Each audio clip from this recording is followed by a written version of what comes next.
they do. You know, fool, you never did nothing. They do. Okay? They do. That's right. You're entertainer. They the gangbangers.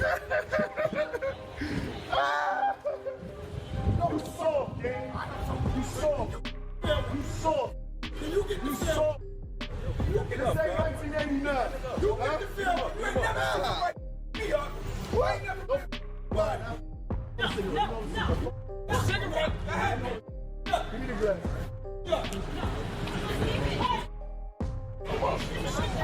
Move, Chrissy.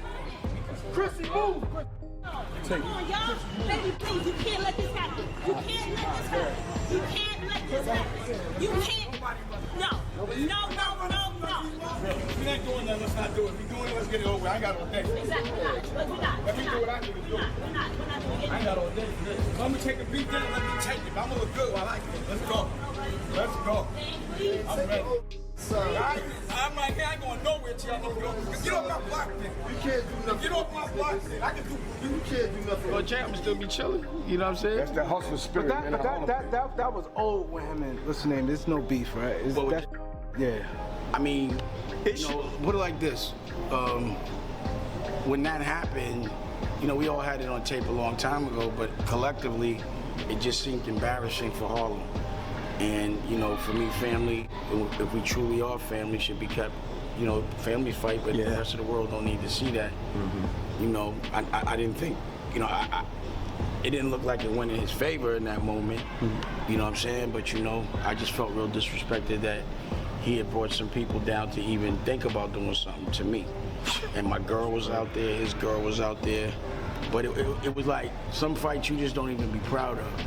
It's like being a child. So you don't be like, yo, I just spanked my kid.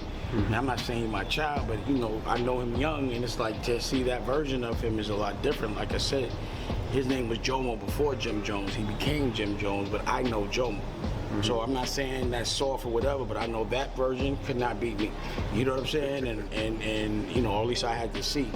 But either way, you know, as a man, somebody comes to your establishment, it'd be like someone coming in here. It was the reason why when I had a barbershop, I would feel any kind of violation in the barbershop was a violation to me. Like, you know, this is my spot. You got to take that up. And if you did something like rob somebody in my spot, now I got to come see you. And that type of stuff would happen. So I'm like, man, I get in so much trouble when I'm outside because I feel like I'd rather go out on my shield and get beat up. I have to get beat up before, especially if it ain't no guns or nothing, before I'm gonna just let somebody straight disrespect me. Or like, if somebody goes stick them up, pause, like that, I gotta see the gun. You know what I'm saying? Like, show me the gun. You know, I'll give it to you, but just show me. I'm gonna give it to you. But just show me a gun. You know what I'm saying? Like, I'm gonna give you Don't bluff me. But when he said, make it was in his establishment. Because that just like somebody come to your house. Well, you know, it was a misunderstanding between Chrissy and my girl about Vampire, Lady Vampire, and you know, it was something that happened the way they spoke to each other. But Chrissy came down first, and we had resolved it because I know Chrissy. You know, I've known her for years, way before Jim. And you know,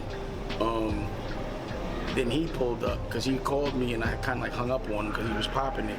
And he was like, "I'm coming to see you." I was like, "I'll be over there." And I didn't really believe that he could ever disrespect me and bring some other people to come hurt me. Wow. I couldn't believe that. It'd be like me telling somebody to punch my uncle in the face. You know what I mean? If I got a problem with my uncle, then I just got to fight my uncle. But I ain't gonna never have no stranger, no one I don't know do that. And I just couldn't believe, because he was like, yo, punch him in his face. And I was like, I couldn't believe it. You know? So, you know, a good thing.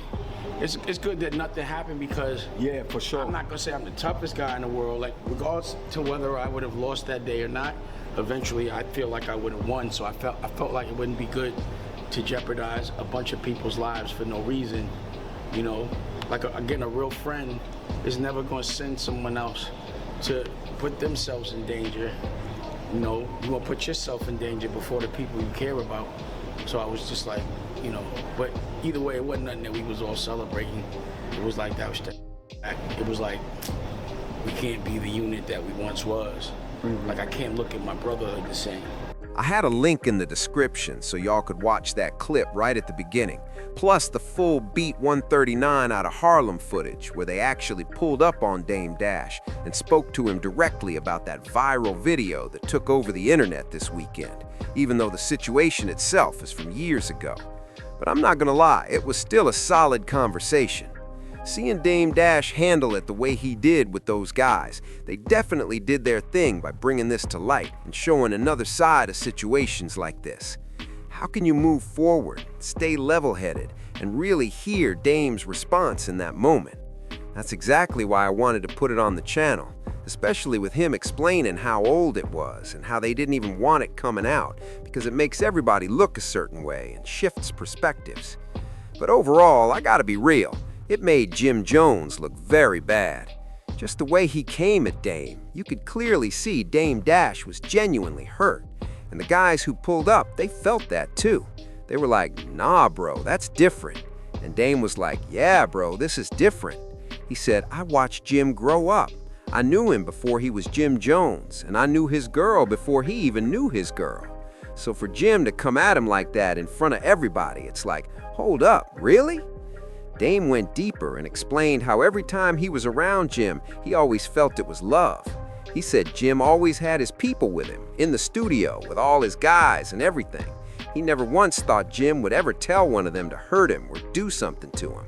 So in his mind, it was like, wait, what just happened? Now let's be honest, Dame Dash got pride, he got ego. Anybody who knows Dame knows he's built like that. He's not folding or ducking anything. He even said if he had to take an L, he'd take it, but he'd look good doing it. And there are videos online of Dame Dash actually having solid boxing technique. It's well known that he can really throw his hands, so I'm sure that played a role in why Jim Jones might not have wanted a straight one-on-one with him. But here's my issue. If you escalate it to the level of bringing other people to handle something, but you're not willing to handle it yourself, that's a bad look to me. You're telling others to get their hands dirty doing something you wouldn't do personally. That's never gonna sit right with me. That's not strong leadership at all. And I guarantee Jim Jones isn't happy that video resurfaced. So I'll say this plainly, with Jim, that situation is a bad look, period. I don't know if he's gonna respond or explain it at this point. Cameron has already spoken on it. Dame Dash has spoken on it. But seeing it resurface now, in this moment, it feels like they wanted to keep it under wraps, and then everything started snowballing. Jim does that interview dissing Cam and Dame, that sparks Cam firing back, then 50 Cent jumps in, then Freaky Zeke gets involved, and next thing you know, this old video pops back up. Yeah, that's tough. It's old footage, but you were still a grown man back then.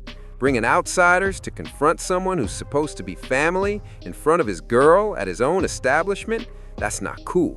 That crosses a line. We'll see what Jim Jones has to say, if anything. There's not much left to add since it's old, but it's still wild. This is the kind of stuff we grew up watching, and you can see it on Dame's face like, I really can't believe he did that. He's moved on, but you can tell it stuck with him. And this is actually the second mature response Dame has given Jim.